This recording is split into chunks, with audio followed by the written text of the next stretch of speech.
Olá, amigos aprendizes do Evangelho. Vamos hoje para o capítulo 41, em que eles estão entre as árvores, porque no capítulo passado nós acompanhamos o trajeto deles até o campo, porque o Aniceto tinha convidado eles para descansar. Então eles chegaram e o André descreve o lugar como se fosse uma fazenda, assim, né? Uma propriedade rural com laranjeiras e bananeiras e goiabal que se perdia de vista e muita relva macia que convidava eles ao descanso.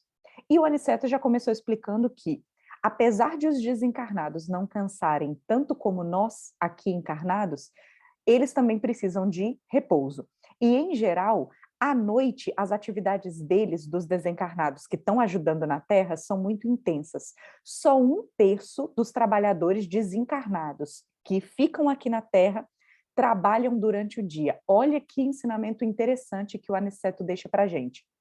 Ele fala, afinal, o dia terrestre, com mais propriedade, pertence ao serviço do espírito encarnado. Ou seja, o dia é serviço nosso para a gente provar o nosso aprendizado, para a gente evoluir, sem os espíritos amigos ficarem como babás da gente.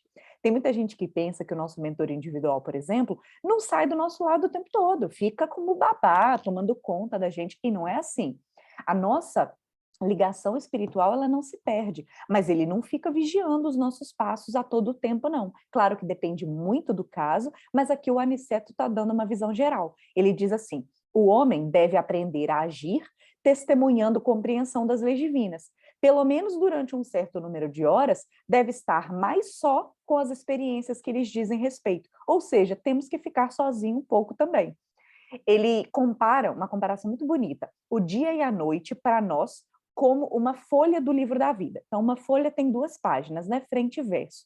A maior parte das vezes, a primeira página, a criatura escreve sozinha, durante o dia, com a tinta dos sentimentos que lhe são próprios, nas palavras, pensamentos, intenções e atos. Olha só, atos, palavras, é o que as outras pessoas escutam e veem, né? Pensamentos e intenções dizem respeito a nós. Não é transparente para as outras pessoas, mas são muito importantes nessa página que a gente escreve. E aí ele complementa.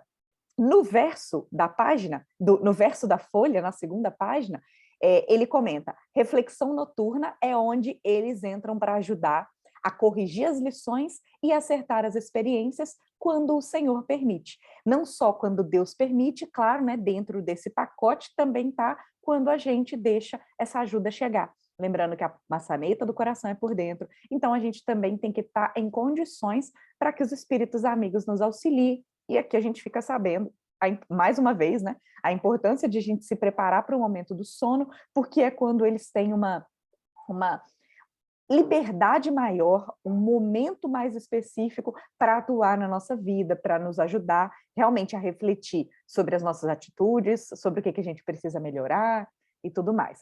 E aí, eles ficaram um pouquinho em silêncio, né? O André estava observando como que aquele campo realmente ajudava, né, no descanso, e ele reparou no tipo de emanação mental que tinha naquele lugar. Ele fala, não mais as emanações pesadas da grande cidade, mas o vento leve embalsamado de suavíssimos perfumes. E ele estava refletindo na bondade de Deus, né, permitindo aquele descanso e aquele ar tão diferente, né, tão mais puro. E o Aniceto ensina mais um pouquinho para eles e para a gente também. A natureza nunca é a mesma em toda parte. Ele fala que cada pedaço de terra, cada dois, tem um jeito diferente, tem um clima diferente. Cada colina, cada vale possui expressões climáticas diferentes. E precisamos reconhecer que o campo, em qualquer condição, no círculo dos encarnados, é o reservatório mais abundante e vigoroso de princípios vitais. E, em geral, todos os cooperadores espirituais preferem o ar da manhã, bem cedinho, porque é quando a atmosfera igualmente permanece em repouso, isenta dos glóbulos de poeira convertidos em microscópicos balões de bacilos e de outras expressões inferiores. Quem acorda cedinho, tipo, a gente pode ver 5 da manhã, pensando isso nos centros urbanos mesmo. Os carros ainda não saíram, né? Não tem aquela agitação, não tem aquele monte de gente. É tudo mais ameno, é tudo mais silencioso, inclusive, e ele está falando que até em questão de poeira, de bacilos mentais, é mais tranquilo também. Se o campo já é um lugar melhor, imagina o campo bem de manhãzinha. E eles só não tinham ido de manhãzinha porque não deu tempo, porque eles tinham muita coisa para fazer, né? O Aniceto ficou lá distribuindo as atividades que eram aspectos de responsabilidade dele, né? Que o Vicente e o André não estavam envolvidos. E ele explica, para falar da diferença do campo, onde eles estão, que é um lugar aberto, para a floresta e para os centros urbanos. Então, ele diz que na floresta tem uma densidade muito forte pela pobreza das emanações em vista da impermeabilidade ao vento, porque na floresta, para quem já foi em mata fechada, sabe o quanto é úmido, o quanto é um calor danado, não tem vento, porque as árvores não deixam o vento entrar, né? O vento não sai varrendo como ocorre num lugar aberto. Aí ele continuando explicando. Aí o ar costuma converter-se em elemento asfixiante pelo excesso de emissões dos reinos inferiores da natureza. Floresta, mineral, vegetal, animal, tudo ali, sem o vento para dar uma aliviada nas emanações. Aí o ar fica muito asfixiante, não é um bom lugar para descansar. Na cidade, a atmosfera é compacta e o ar também sufoca pela densidade mental das mais baixas aglomerações humanas. Então, apesar de nos centros urbanos muitas vezes o vento correr forte, a gente faz o ar ficar sufocante pelas nossas emissões mentais inferiores. Já lá no campo, é o ideal, é o equilíbrio perfeito, reina a paz relativa e equilibrada da natureza terrestre. Nem a selvageria da Mata Virgem, nem a sufocação dos fluidos humanos. Que lindo! E como já estava entardecendo, depois, né, deles ficarem descansando um tempo, o Aniceto convidou eles, o Vicente e o André, para um passeio rápido nas imediações.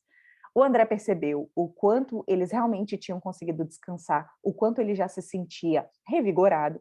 E aí, depois de andarem um pouco, né, de se locomoverem um pouco, ele percebeu que nas vizinhanças também tinha uma grande quantidade de trabalhadores espirituais, muita movimentação, e o Aniceto explica que o campo também é local de serviço para eles. E muitos cooperadores na preparação para reencarnações usam o serviço aqui na crosta no serviço ao reino vegetal. Ele diz, o reino vegetal possui cooperadores numerosos e muitos irmãos se preparam para o mérito de nova encarnação, prestando esse serviço aos reinos inferiores da vida. O trabalho com o Senhor é uma escola viva a toda parte. Então, serviço não falta. Quem acha que vai morrer e vai descansar, prepare-se, que a gente vai trabalhar mais do lado de lá. Claro, se a gente estiver em boas condições, né? Porque não trabalhar é algo ruim. Significa que a gente está em sofrimento ou está convalescente no hospital. Não queremos isso, queremos é trabalhar mesmo. E aí, nesse momento, eles tiveram a atenção chamada por causa de uma movimentação diferente e eles se encaminharam para lá, seguindo o Aniceto, porque o Aniceto já até imaginou o que tinha acontecido. E aí o André descreve um quadro interessante. Um homem deitado no chão, numa poça de sangue, do lado de um pequeno veículo, sustentado por um muar impaciente, dando mostras de grande inquietação. Então, um veículo puxado por um burro, provavelmente o homem se machucou e estava caído numa poça de sangue. Duas pessoas encarnadas estavam ajudando ele, prestando socorros, dizendo que tinha que levar ele rápido para a fazenda, porque era bem possível que ele tivesse fraturado o crânio. Mas o que o André destaca como interessante era a quantidade de amigos espirituais que estavam ali ajudando também. E tinha um amigo espiritual que parecia ser o chefe, que cumprimentou o Aniceto, parecia até já conhecer, e explicou rapidinho o que tinha acontecido. O carroceiro tinha levado uma patada de um burro e era necessário socorrer o ferido. Esse foi o resumo da história. E aí depois tudo se acalmou, né? O pessoal ajudando a levar lá o cara para a fazenda. O superior hierárquico daquele grupo chamou um guarda do campo e perguntou para ele, porque assim, a aglomeração tinha um monte de espíritos, tinha alguém liderando, chamou um deles, porque parecia que a responsabilidade era dele. Aí o cara falou assim, Glicério, como é que você permitiu que isso acontecesse? Esse trecho da estrada está sob sua responsabilidade direta. E o subordinado, muito respeitoso, considerou de forma bem sensata. É o seguinte, eu fiz o possível para salvar esse homem, que aliás é um pobre pai de família. Só que não adiantou. Meus esforços foram improfícuos pela imprudência dele, ou seja, não adiantou nada por culpa dele. Tem muito tempo que eu procuro cercá-lo de cuidados toda vez que ele passa por aqui. Só que o infeliz não tem o mínimo respeito pelos dons naturais de Deus. é de uma grosseria inominável para com os animais que o auxiliam a ganhar o pão. Ele só sabe gritar, se encolerizar, surrar e ferir. Tem a mente fechada para qualquer sugestão de agradecimento. Ou seja, o mentor tenta falar, ei, não seja assim, agradeça pelas oportunidades. Não, mente fechada. Ele só quer praga e chicote. Hoje, tanto perturbou o pobre muar que o ajuda, tanto o castigou que pareceu ainda mais animalizado. Quando se tornou quase irracional pelo excesso de fúria e ingratidão, aí que meu auxílio espiritual se tornou definitivamente ineficiente e atormentado pelas descargas de cólera do condutor, o burro humilde o atacou com a pata. Que fazer? Minha obrigação foi cumprida. E o superior realmente considerou, tem razão. E o Aniceto, fechando o aprendizado, auxiliemos o homem quanto esteja em nossas mãos. Cumpramos nosso dever para com o bem, mas a gente não deve desprezar as lições. Esse trabalhador imprudente foi punido por si mesmo. A cólera é punida por suas consequências. Importante para todos nós, né? Ao mal, segue-se o mal.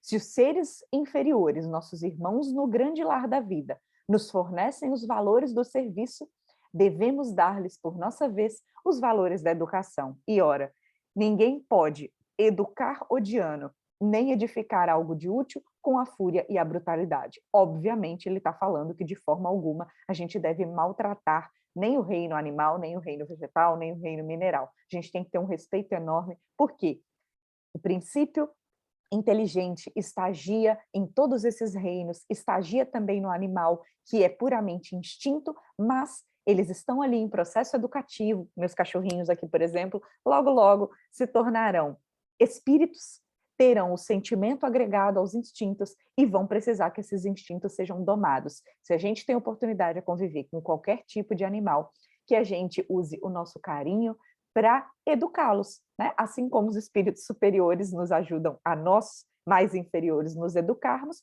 nós auxiliamos os nossos irmãos menores a serem educados também. E complementa para o caso desse pobre homem que se machucou. Como homem comum, nosso amigo sofrerá vários dias deitado numa cama, no meio das aflições dos familiares, vai demorar um tempo para se restabelecer organicamente, fisicamente, mas, como espírito eterno, recebeu agora uma lição útil e necessária. Claro que não necessariamente ele vai aprender com essa patada do burro, mas já é um caminho, né? Quem não aprende pelo amor, aprende pela dor, e essa dor foi uma consequência direta da atitude colérica dele. Ninguém, e o André finaliza o capítulo refletindo, ninguém desrespeita a natureza sem o doloroso choque do retorno a todo tempo. Ainda que a gente não perceba, não nos preocupemos, o choque doloroso virá de tudo que a gente fizer que não for legal. Então, que a gente possa sempre semear o bem em toda parte, com todos os reinos da natureza, não só com os nossos irmãos no estágio hominal. Um abraço, continuamos na semana que vem, ainda no campo. Abraço, tchau, tchau.